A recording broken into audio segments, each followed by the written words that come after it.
ขวัญขวัญมาอยู่กับเนื้อกับตัว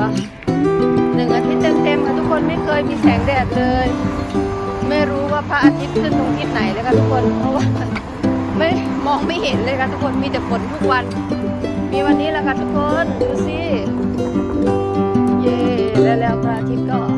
ได้ทำงานสักทีพวกเราก็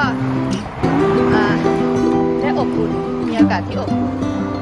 แล้วก็ต้นไม้ดอกไม้ก็ได้สังเคราะห์แสงด้วยค่ะทุกคนยอดเลยแดดจงมามาทั้งวันเลยนะฝนหยุดตกสักทีเถอะมันไปตกไปตรงไหนที่เขาแห้งแล้งกันนะไปตกเลย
ริมหน้าท่าน